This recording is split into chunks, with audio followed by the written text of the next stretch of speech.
Assalamualaikum warahmatullahi wabarakatuh. Nama saya Damayanti Diapalupi, NPM 2018-01-500-074.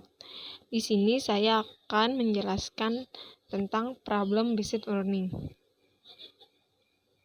Pengertian dari PBL menurut G. Dutch tahun 1994 adalah instruksi kepada siswa untuk selalu belajar, menciptakan kolaborasi yang solid dalam satu grup untuk memecahkan masalah yang ada Sanjaya.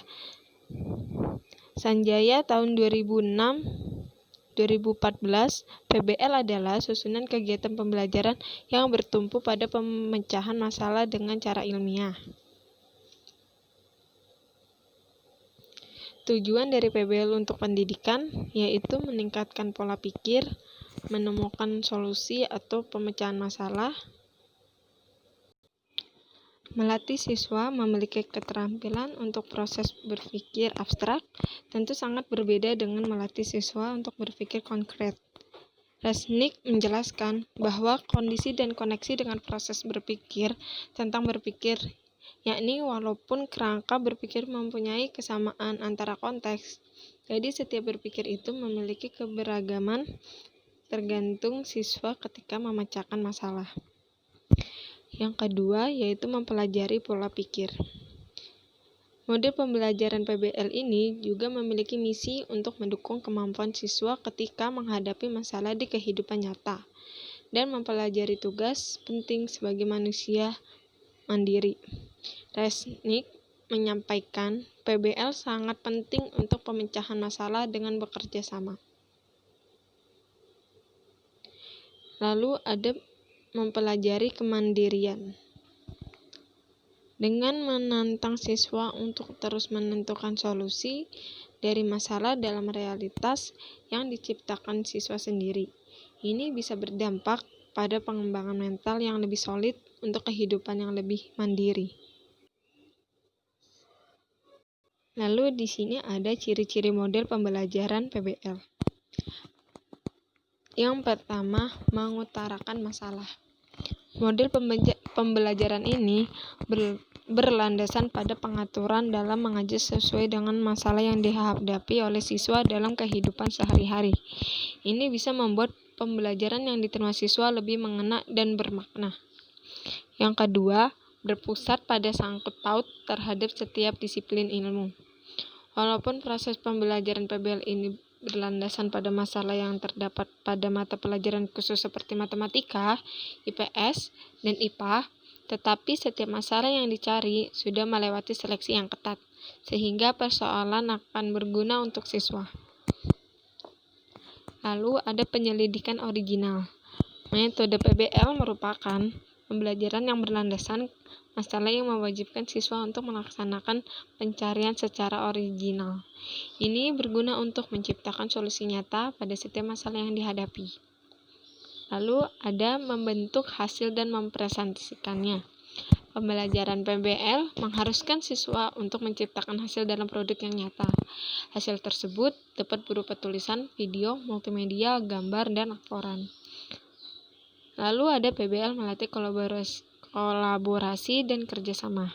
Pembelajaran yang berdasarkan masalah ini memiliki ciri berupa kerjasama antar siswa terbentuk dengan solid. Lalu ada karakteristik model pembelajaran PBL. Problem based learning ini memiliki beberapa sifat yang dikemukakan oleh Rusman tahun 2010. Yang pertama, permasalahan adalah landasan pertama dalam proses belajar dan pendidikan.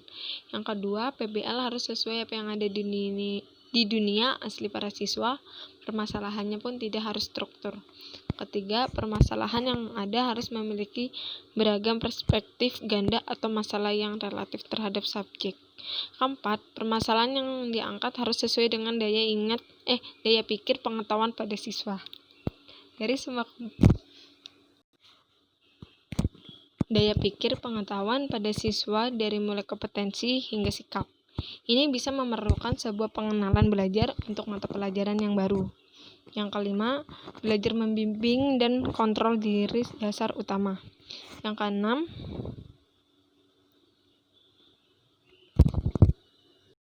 Menggunakan berbagai sumber referensi pengetahuan yang heterogen, dari cara penggunaannya hingga evaluasi pada setiap sumber pengetahuan adalah proses yang berlandaskan problem-based learning. Lalu di sini ada langkah-langkah atau sintaks model pembelajaran PBL. Pertama, konsep dasar. Guru menyampaikan dasar pengetahuan yang terdiri dari konsep dasar, instruksi, sumber, koneksi, dan keterampilan yang dibutuhkan dalam mata pelajaran yang akan disampaikan. Yang kedua, definisian masalah. Pada bagian ini, guru mengutarakan skenario atau permasalahan. Lalu siswa melaksanakan aktivitas brainstorming ini, berarti setiap siswa dalam grup harus menyatakan ide dan pendapatnya. Ketiga, yaitu pembelajaran mandiri. Siswa harus menemukan referensi belajar dari banyak sumber, agar permasalahan yang ada akan semakin jelas. Referensi ini memiliki bentuk berupa artikel, video, perpustakaan, berita, situs internet, buku, apapun asalnya, bahan berasal dari sumber yang relevan. Lalu ada pertukaran pengetahuan, yaitu sesudah siswa memperoleh referensi yang diinginkan untuk penajaman materi, pada pelajaran selanjutnya siswa diminta untuk berdiskusi dalam sebuah grup untuk mematangkan bahan sumber, lalu merumuskan solusi untuk permasalahan grup. Lalu yang kelima ada penilaian. Terdapat 3 bagian yang harus dilakukan ketika penilaian, yakni sikap, pengetahuan, dan keterampilan. Seluruh penilaian dalam kapabilitas siswa dalam memperoleh pengetahuan terdiri dari aktivitas pembelajaran yang dilaksanakan, diantaranya adalah laporan, catatan, pekerjaan rumah, kuis, ujian tengah semester, dan ujian akhir semester. Di dalam problem-based learning terdapat kelebihan dan kekurangannya. Kelebihannya yaitu menemukan solusi, metode paling signifikan untuk bisa memahami pengetahuan. Problem solving bisa memicu pembelajaran untuk lebih lapar dengan ilmu pengetahuan. Lalu pemecahan masalah 4 bisa bermanfaat untuk menemukan cara agar menerangkan pengetahuan kepada orang lain. 5 memberikan rasa tanggung jawab dalam belajar. 6 siswa bisa mengetahui bahwa setiap pembelajaran pada hakikatnya adalah cara berpikir. 7. Dengan metode pemecahan masalah, siswa cenderung lebih bersemangat dan menyukai dalam proses pembelajaran. 8. Metode PBL melatih siswa untuk berpikir kritis. 9. Berguna untuk siswa agar bisa memakai pengetahuan yang dimiliki di dunia nyata. 10. PBL bisa berguna untuk memicu siswa untuk secara konsisten untuk terus belajar. Lalu ada kelemahannya, yaitu bila pembelajar tidak mempunyai inisiatif atau semangat dan permasalahan terlalu sulit dipecahkan, siswa akan merasa jenuh. Lalu kesukaan PBL harus mengorbankan persiapan dan waktu yang tidak sedikit. Yang terakhir, pemahaman yang kurang akan berdampak pada siswa dalam motivasi diri dalam pemecahan masalah. Sekian dari saya. Wassalamualaikum warahmatullahi wabarakatuh.